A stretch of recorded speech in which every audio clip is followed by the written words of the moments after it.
What is the best source of passive income for doctors? Well, I think that question relates to all of us. What's the best source of passive income for anyone? We all know that there's a lot of things to choose from, but I am 100% confident in my choice of that being single-family residential rental properties. You know, there's pros and cons to both things, and I wanna take a minute here to show you the pros and cons and my perspective of that. But first, I want to tell you about how I found out about this. About 8, 9 years ago, my wife and I had started flipping houses, and we invested $50,000 into an educational platform that seminars and online curriculum, coaching, all of that stuff. It was great. Deal review. It was awesome. My biggest takeaway, that entire system, was learning about passive income through rental properties. And I tell you what, I remember I almost relived the goosebumps. I remember sitting in this hotel room and not hotel room, the hotel convention center. And there's probably about 1,000 people in this room. And I was just in awe learning about leveraging good debt to create passive income through single-family residential rentals. Blew my mind. My first feeling was I was frustrated. Like, nobody ever taught me this. I didn't learn this in school. When it was presented to me, blew my mind. And until this day, I'm still in awe at how this works. And the way that you can mitigate your risk through this process, and really for physicians, how you can leverage other people, other relationships, other knowledge, other technology, so you can maintain your full-time focus practicing medicine and still invest in real estate. Like I said, this is my favorite source of passive income. I'm going to give you some of my perspective of pros and cons here in a minute. Ultimately, there are good deals, there are bad deals. You can get in both of them, but this is my experience and some of the things that I like and dislike about residential real estate. So let's take a look at this. There's endless possibilities, like I said, when it comes to investing, but the good parts about single-family residential rental properties are leverage is a big piece. We talked about that.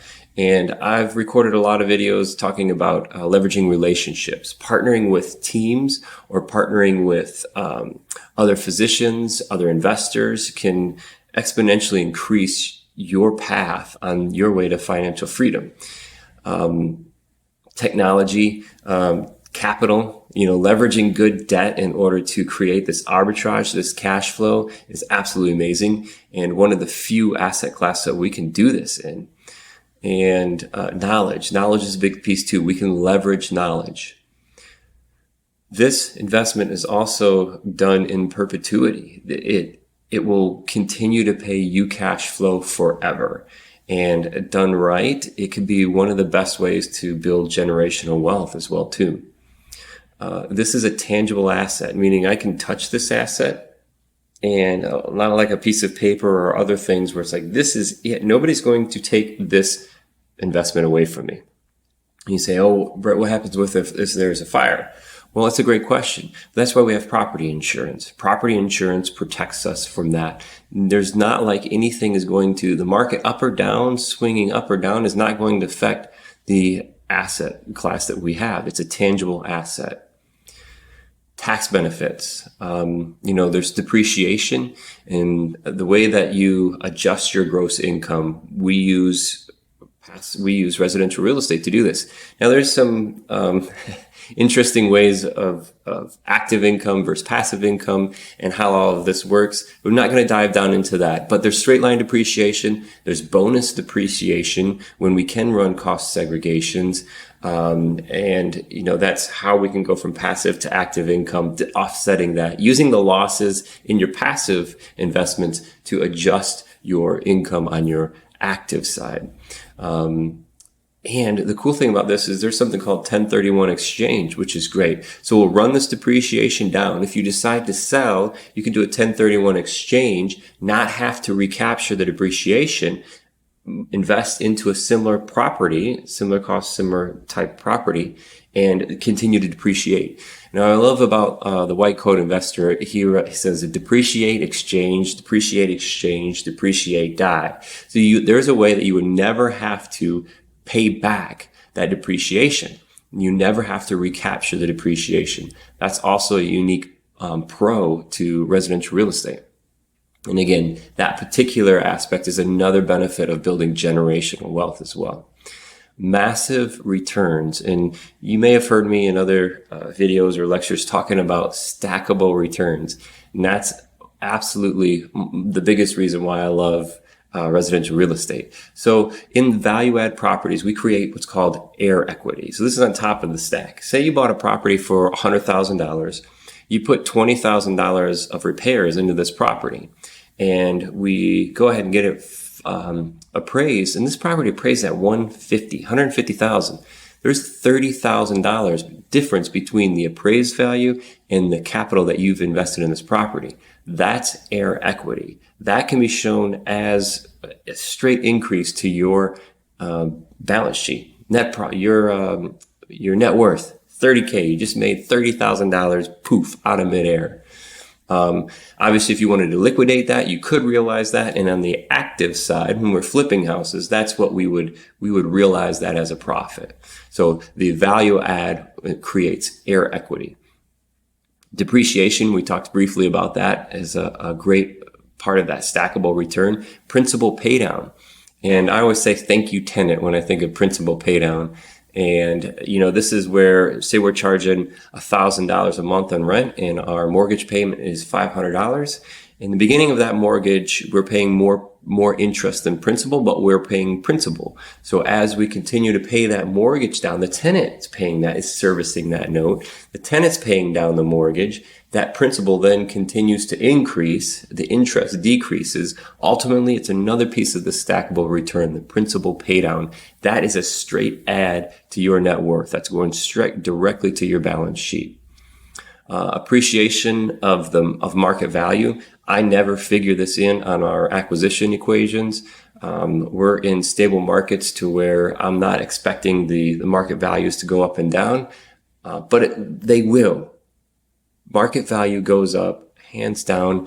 I was looking at a study in a couple of the markets that we're in. We look at every 15 years we're seeing about a 6-figure increase in market value. And I don't even consider that in my acquisition equations, but it's there, appreciation. Not only of market value, but appreciation of rent too. And if you look at studies of rent in the last, say, 75 years, 100 years, you can see that rent is typically going to increase. And in the markets that we're in, you could almost see it double in every 15 to 20 years. That's remarkable. Again, in my acquisition equations, I'm not taking that into effect. I'm not putting that in my acquisition equation. So as it does increase, there goes my returns. It's going up, up, up. Equity position is really important. And when I go in and acquire a property, I know that I'm not going to lose my money, and it's all down to the acquisition of it. If I am acquiring a property that needs absolutely no repairs, I need to acquire that property 8 to 10% below market value. That way, if I have to sell it, it will cover the costs of the real estate agent, closing costs, stuff like that. Those are, if you were to sell other assets, you can't really adjust this in this way. I love about single family residential is I know that my profits are made on the acquisition. They're realized on the sale. Sorry about that. So equity position is really important. One of the first pieces of our equations when we're making an offer is we're multiplying the ARV or after repair value by 70%. So we're dropping a 30% margin inside of that thing right off the bat. That way the equity position is very unique to this asset class because I know I'm not going to lose money in this. Relatively liquid. I say relatively, for me, I think it's really liquid. Unlike many other asset classes, I can sell a single family residential property to almost anybody. If you think about it, how many buyers are out there for a 3-bedroom, 1-bath, 1,000 square feet in a stable market? Probably a lot, right?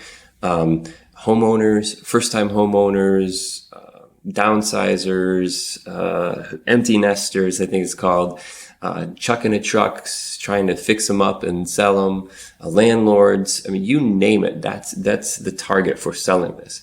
Now, if you are in multifamily or mixed use commercial like this building here, you're limiting your pool of buyers. And remember, single family residential is going to have the largest pool of buyers. And it can be investors, it can be homeowners, and it's going to make it easier to sell. That's why I say relatively liquid. It's easier for us to sell these properties, even when they're leased up. When I have a property leased up and it's done right, I have it at the right price, I have the right tenant in there, the right property manager, these things are going to be easy to sell. Stable market conditions. So we buy for cash flow, not appreciation. And we do this in stable markets. And what I mean by that is I'm investing in markets where I'm not seeing massive growth in these markets, particularly when we buy for cash flow. So I'm not worried about the market falling and affecting the value of my property. I'm buying for cash flow, not appreciation. Just another benefit of single family residential. So these things sound great, right? I mean, to me, they sound really great. And in that seminar, when I was sitting there, and the goosebumps I was telling you about is it happened when, you could leverage debt. You could get mortgages and the tenant would be paying down, servicing these notes. You could have property managers doing all of this and not take any of your time. That's absolutely remarkable. Well, let's talk about some of the things that aren't so remarkable, right?